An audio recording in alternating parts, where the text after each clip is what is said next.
Hello, my name is Carlos Urban, and today we're going to talk about the Nikon macro lens or micro lens 105 millimeters 2.8 G VR. So one of the things that I always like to do when I start any of my tutorials is I like to, kind of go quickly through the manual. Okay, by the way, this is not a review of this particular lens. I don't have any other macro lenses. What I can tell you is that I did a lot of research and I love this lens. So I'm gonna first show you how, some of the features of the lens as it says in the manual, and then I'm gonna show you some pictures that I took with this lens and my recommendations when you use this type of lens. There may be a second video where you actually see me shooting with the lens.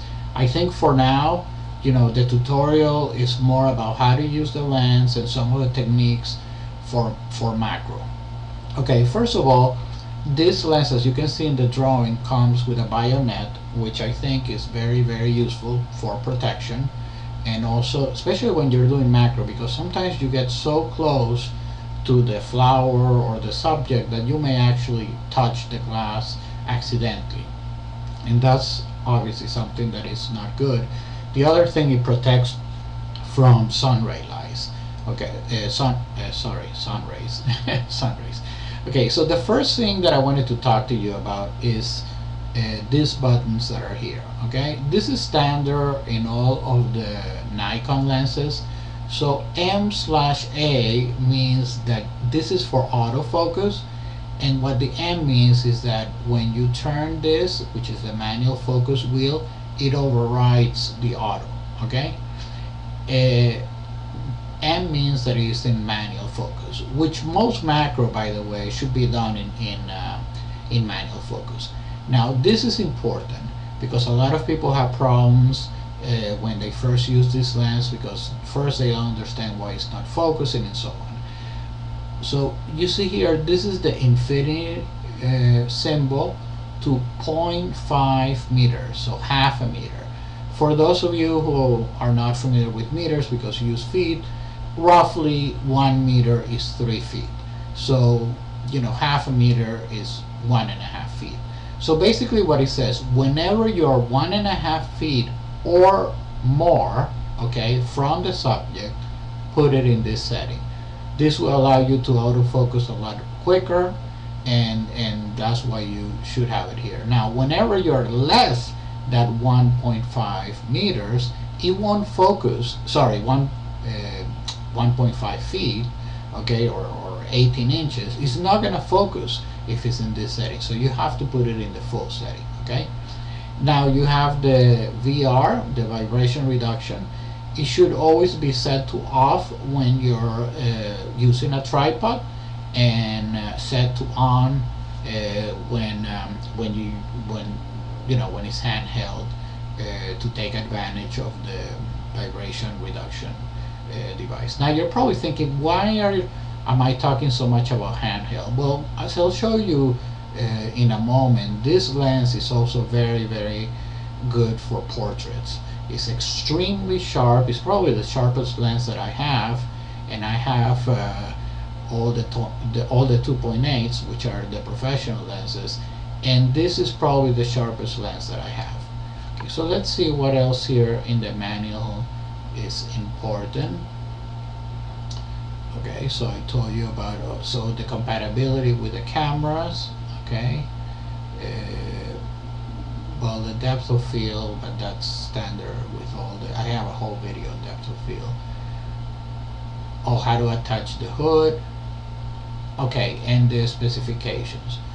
One of the things about this type of lens is whenever you see a lens that has these characteristics like nano crystal, it means it's a very high-end lens. Now the beauty of this lens is that it's under $900 new, and you can probably find it a lot cheaper if you buy it used. This is a lens that a lot of people will probably sell, because macro, a lot of people just want a macro lens and then they do a lot of macro pictures and then they stop. That actually happened to me. It's like you have this fever of doing macro shots and then all of a sudden there is no interest in doing macro shots again. Okay, so let me show you real quick. So this picture, okay, this is a picture, obviously it's a bad picture, that I'm showing you on purpose, because this picture, and I want to for all of these be able to show you the metadata. Okay, 1/13 of a second, 3.2. So what's going on here? First of all, you know, the shutter speed is way too low. But the reason why I wanted to show you this is because when you do a handheld, you know, with this type of lens, you can have you know, undesirable results. So now let's talk a little bit about some of the pictures that I started taking when I use this lens. So my recommendation is, when you start using this lens, you know, go for simple things. You want to practice at home. So here I'm taking a picture of some olives. Now what you will notice once again is that I'm focusing at 3.2. This is not the ideal focus for macro. Okay, here I took another picture again, you know, with this is a picture with a tripod. So so now, you know, let me show you some of my better pictures and the settings that I recommend when you're doing macros.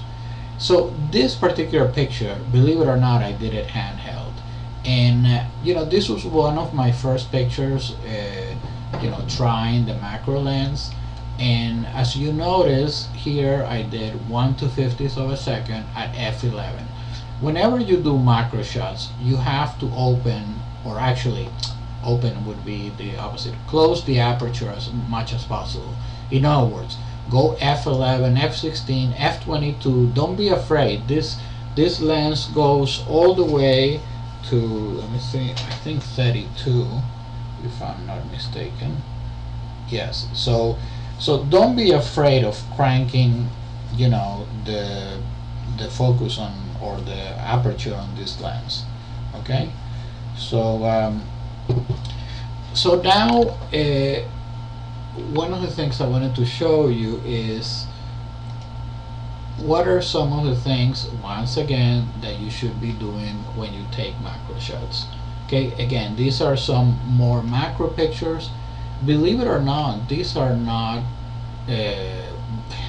these were taken without a tripod. So there is a butterfly park here in South Florida where you can take pictures of the, you know, butterflies, but they don't allow you to use a tripod. So let me show you now one of the, you know, show you some of the techniques when you're taking macro shots.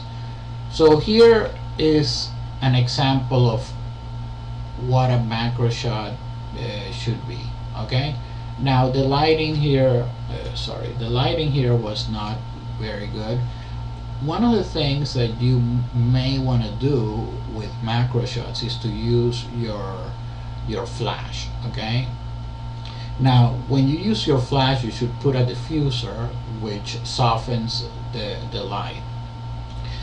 But what I want you to pay more attention is to the settings. Okay, 160 over a second at f13. Again, f13 is really what I want you to look at. You can take the picture in aperture priority, okay, and if you're using a tripod, it really doesn't matter. Here, this video is not to talk about aperture priority versus you know, aperture priority versus manual. Is more to show you you know, some of the macro pictures and some of the techniques. I'm noticing that okay, so this is, again, you see, this is loading. That's okay. So this is This is one of the pictures that I'm most proud of. Okay, this is a Dragonfly f16 1/400 of a second. I use flash. You know, so you can do all sorts of fun stuff.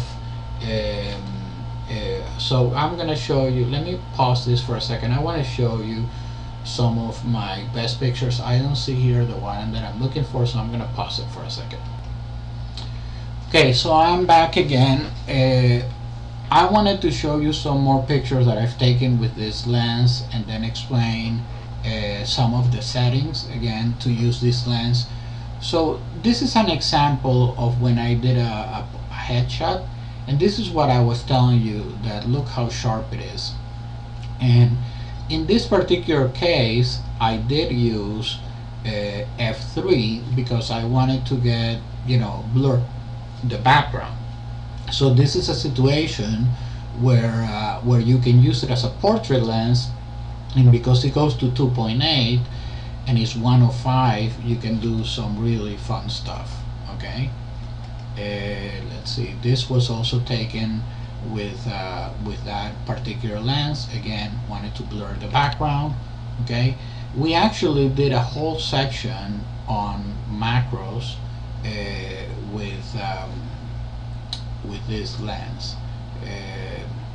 I wanted to show you how I actually think the teeth are a little bit too wide. No, I cannot. Okay, I cannot show you the original. But anyway, what I did here is I cropped it. Oh, this is probably the original. Okay, so you can see this is the original shot. Again, the beauty of cameras today is because you have so many megapixels, you can crop it. Okay, now my best macro shot, which I've become a little bit famous for, is this particular shot. Why am I showing you this shot? The reason why I'm showing you this shot is because it's not super complicated. This shot actually was a wide shot. It was more like this, okay, and I cropped it. Now what I wanted to show you is, again, the settings. f16 1/25 of a second. I had it on a tripod, so no VR. ISO 400. Again, I wanted to get more light and I wasn't using the flash, so this was important for me. And this is the type of results that you can get. So this is probably my best macro shot, but again, for me the most important thing is I wanted you to learn the basics on using these macro lenses. And most importantly, something that people don't talk to you about is that you can use it for portraits. I mean, this is one of my favorites headshots, and look how sharp it is. I mean, this is very, very sharp because you know, this is, I didn't do any processing here, just basic Lightroom, and you can see how sharp it is, especially in the eyes, because it's a macro lens. So I think this concludes the video. Please, if you have questions, put it in the comments area. If there is something else that you'd like to learn about this lens, put it in the comments area. I was going to say the macro area. And I hope this was very useful for you. For those that are trying to make a decision between this lens and other lens, I don't have another macro lens, so I cannot show you a side-by-side comparison, but at least here you can see the results that you can get with this lens. One of the things that I like about the 105 versus the shorter one like the 55 is that, you know, with the other one you have to get really, really close, and with this one, you know, I can go a little bit farther, and then when I crop it I can get the results that I want. Here is another shot. So this shot, these are my better as you can see, I was learning. So this is better butterfly shot than the one that I showed before. Why did it come out better? Because it was f16 Okay, I used a tripod, manual focus. Okay, manual focus, because if you don't do manual focus, the camera sometimes will focus on the leaf, will focus on other things, and doesn't know that this is what you're trying to focus. Now, for a butterfly, if it's moving a lot, then you may have to autofocus. But I always try to do manual focus first, especially if it's a flower. Okay, I can understand very well that if this is moving all the time, then you may want to try autofocus. You can put continuous shooting, do many shots, and then pick your best one. Again, is the most important thing is when you use a tripod, put the VR off with the vibration reduction off, and when you are not using a tripod, then use the vibration reduction, because that obviously helps a lot. Well, I hope you enjoyed this video. I'm gonna be making a lot of videos about lenses, tutorials. I'm gonna show the differences between the different lenses, and there's going to be a whole series of videos about lenses, and there's going to be one about flash. So I hope you enjoy this video.